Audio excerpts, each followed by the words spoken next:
Hello everyone and welcome to this little guide I'm doing about Azure Striker Gunvolt's menu. First we're going to access one of my save files,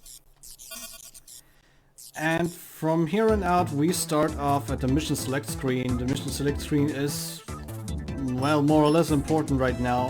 What I want to introduce you is actually the menu right here. I'm going to make this a little bit bigger. And here we have multiple options to choose from. First is the select screen, to select a mission, pretty much just going to this mission select screen. What is more important is actually the challenges.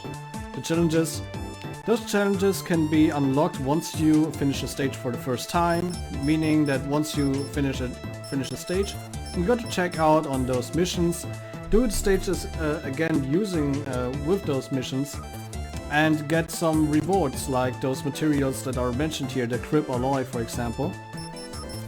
For this game you actually have to accept those challenges before heading out on a mission, meaning that you have to, for example this one that I didn't do so far, I have to actually press A here and attempt this challenge and confirm it with yes, and this challenge will be marked as active.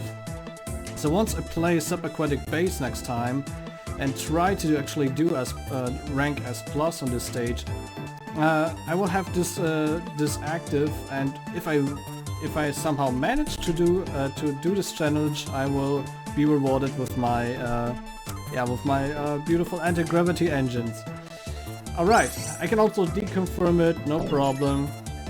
For example, if I'm not feeling up to the task, or if I see some challenges that are more fit to me than this one, I can just do that. You can actually select up to 3 challenges at a time, meaning that you can actually do 3 challenges in one run, which is possible. I already did it multiple times. And yeah, that's the challenge menu. It's very important to keep this in mind, because the challenge menu in mind, because you get rewards, materials that you would otherwise not get, or you would take much longer to get them. Meaning that once you finish the stages, check out the challenges, play the stages a few more times and finish the challenges that you are able to do, and go to the next mission after you claim the challenges. I highly recommend it, because you actually get a lot of gaming experience and get to know the gameplay of the game much better, just redoing the stages using those challenges. It's really worth it. So from this menu you can actually go to the saving menu, which lets you choose one of the many saving slots that you have, or just overwrite existing data that you already have. No problem, we all know this. Then there's this customization menu, where we can actually select skills and gear that we've acquired during our gaming time. Skills, for example, are things like Astrosphere, which I introduced in the gameplay introduction.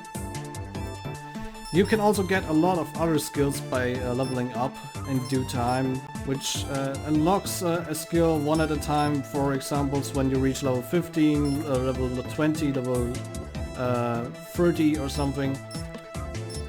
Well, it's taking some time. For example, if I remember correctly, I had to reach level 70 to get Septimal Surge, and I think it's the last ability that you get in the game. So it's a very powerful skill, and well, makes things easier for you as you go through the stages. You can get up to 3 skill slots at a time, so you can assign the skills just how you prefer it. And there's offensive skills like the Excalibur, Voltaic Chains, but also healing skills like Galvanic Renewal, or skills that boost your stats like Septimal Surge. Just prepare yourself a setting with which you are most comfortable with for the stages. And from here on we are going back and go to the gear menu. The gear menu is pretty much just the gears that you have currently equipped, which always consist of 1 pistol, 0 to 2 lances, 1 ring and 1 pendant or 1 necklace. the guns can be acquired by finishing the stages. So what you do for getting a different weapon than Cerberus at the beginning, you just finish the stages and acquire different pistol shots as you go. What's important to note that the descriptions of the pistols actually tell you how many tags you can put on the screen before they vanish. For Cerberus it's 1, for Mitsuchi for example it's for Cerberus it's 3, for Mitsuchi it's only 1, for Naga it's 5, and for Orochi for example it's 8. There's another weapon that comes after Wazuki, but I haven't unlocked it yet, so that's actually good because I would go into spoiler territory. Then there's lances here. There can be 2 lenses equipped on you, which pretty much help you just lessen, for example, the depletion of energy points using your flash field, or lessen the recharging time that it takes to recharge energy points, or cooldown lenses which help you get out of overheating faster, or some of them heal you faster when you pick up recovery items and stuff like that. So it's always interesting to watch out for them. You actually create them in the synthesizing menu, but we get to that later.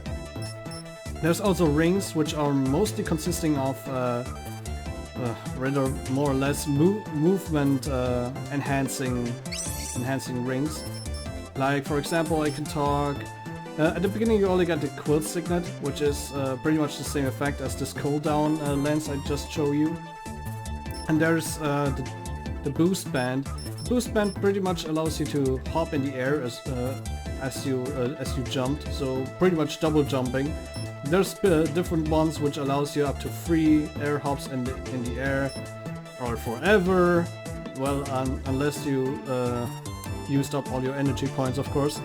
And some of them actually give you the chance to do an air dash, but we'll get to that later. And of course there's also pendants with, for example, this handmade necklace. This is a spoiler, so I'm not going to talk much more about it. The vibration chain, which you have from the very beginning, and there's lots of other chains that allow you to use flash field using more power, but also consuming more energy points and stuff like that. Alright, from here, from the customization menu, we can actually go to the inventory menu, showing you all the stuff that you have acquired within the game, like the materials, the accessories and the guns. Here in the stats menu you can just pretty much see your, well, play time, your level, your HP. And by the way, HP actually grows as you grow and level up, so grow in levels. So it's a nice little touch. And you will realize that once you revisit stages, you will not get as much damage as you did before, because you got more health points now. And also see your total play time. Phew, I already played 22 hours of this game, holy crap. Alright, from here we're going to the dealer, to the synthesizing shop.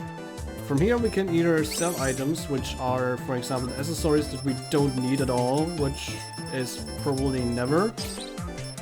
Or go to the to gear synthesizing, and this is actually where the shit's at. Because this menu is actually one of the most important things within the game.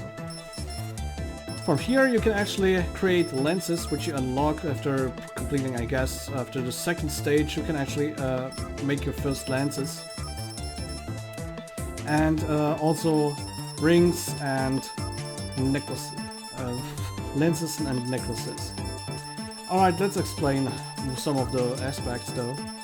For example, the first lens you get is the osmotic eye, which you need 2 electrum and 4 polymer GM238. And also 240 wake, which is pretty much your in-game currency you're getting by defeating enemies and unlocking treasures.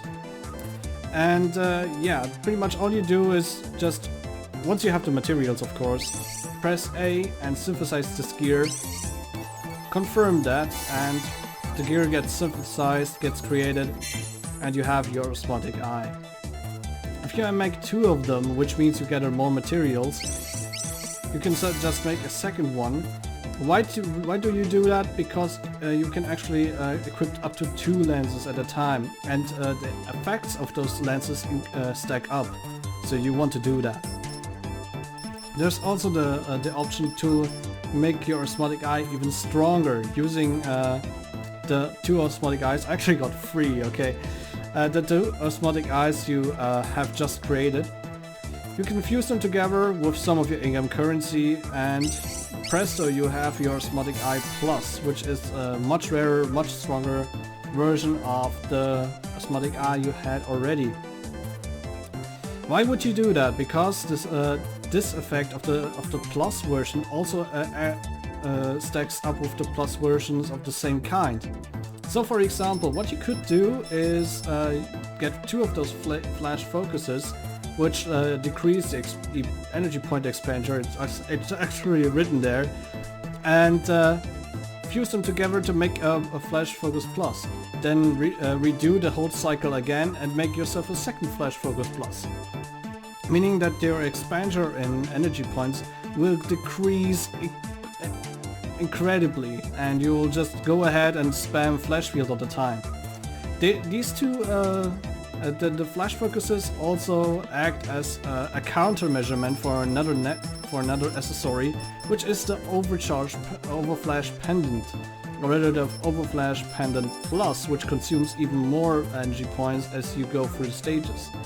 The Overflash Pendant Plus allows you to gives you the flash field much more attack power, but also at a higher AP expenditure. So you pretty much are obligated to make those flash focuses.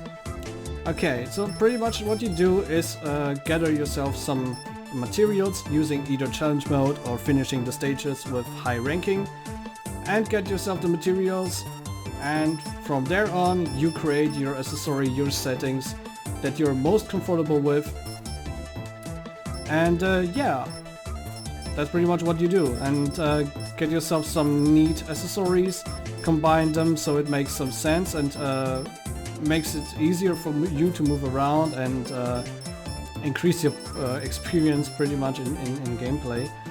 What I highly recommend to get is this boost band at the very beginning of the stage, very beginning of the game, and make a boost band plus, because it consumes much less energy points than a normal boost band.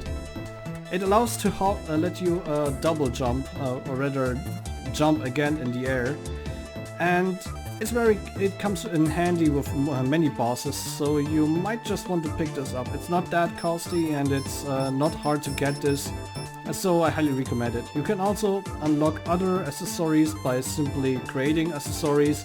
Like for example, by creating boost band, you unlock the double boost band. If you create that, you get the triple one, and once you create that, you get the Sky Tifer band. Same goes for the traction rings. The traction rings allow you to dash in the air as well, which is awesome. You either use air hop or air dash, but what you want to do is actually get both. And there's actually this ring here that allows you to do 1 air hop and 1 air dash as both, which both consume 90 energy points. After creating this, I never did this before, which is a good time to actually do it.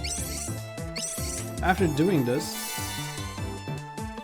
you get the Ambi-Annulus, and the Ambi-Annulus unlocks once you, well, no, created. I thought I did. Ah, it's an end game thing. Okay, you unlock it by doing the challenges, right? The challenge missions. Alright, forget what I said. But once you create, for example, this traction ring right here, you'll be able to make it. If you make another traction ring, you can make a traction ring plus, which consumes less energy points. Same goes for the Ambi-Annulus and so on. There's a lot of stuff that you can do in this game. There's special pendants though, for example those Lumen audio lockets, 1 to 7 I think? Yeah, 1 to 7, which are unlocked by getting 3000 kudos on the first mission as well as the other 6 boss missions. And by doing that you unlock them. I actually posted a guide, I actually uploaded a guide, so check it out if you didn't already. Alright, this is the synthesizing shop, which is really the most important in my opinion. And then there's the configuration of game controls, where you can adjust your game controls from your controller or keyboard, but I highly recommend a controller anyways for this game. And also set the Japanese voices within the game on or off or on. I have them on always, or use defaults, so you will pretty much jump to the default settings you have from the get-go. There's another option here in the menu which lets you talk to Jewel, which are conversations that Gunvolt and Jewel have every now and then about the story, about the specific bosses, about Sumeragi, about you know, some quirky funny things and so on. So some of them are really interesting, are a great character development, and yeah, let you get more insight on what the main characters actually think about this whole situation. For example, like here, where Jewel mentions that she highly dislikes the main building of Sumeragi because it scares her.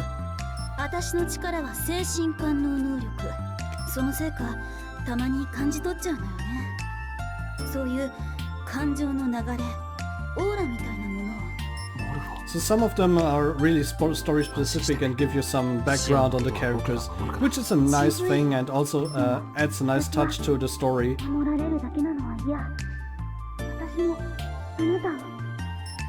Oh, that's cute. You also see this little note here that you get on the bottom screen. You feel a little closer to Jewel. This is actually important because when you die within a mission, there's a low percentage chance that Lumen will actually reincarnate you, meaning that you will be revived with additional bonuses, like some sort of super mode, which is a last resort chance for you to go through the mission even though you just died. But it's a very nice touch as well with the story and everything. And yeah, what can I tell you as well? Oh yeah, of course the game log, which lets you display just how many enemies you defeated, what distance you traveled, how much electricity you used, and so on and so on. There's a lot of statistics to be had in this menu. And yeah, that's all I wanted to tell you. And in the menu, you can actually access this here, which lets you look up the tutorials of yeah, you know, basically the gameplay of the game. Explain to you some of the menu assets, and yeah, if you need help with that. Also, when facing a boss, you always have the option to do a quick briefing where the main characters are going to introduce you into the whole scenery and the boss you're about to face, and it also adds to the story. So if you just skip this, it's kind of sad. You really miss out on some things. つまり調査依頼ですか。ええ。それでもし武装潜水艦が存在しているようなら。破壊ですね。わかりました。その任務引き受けます。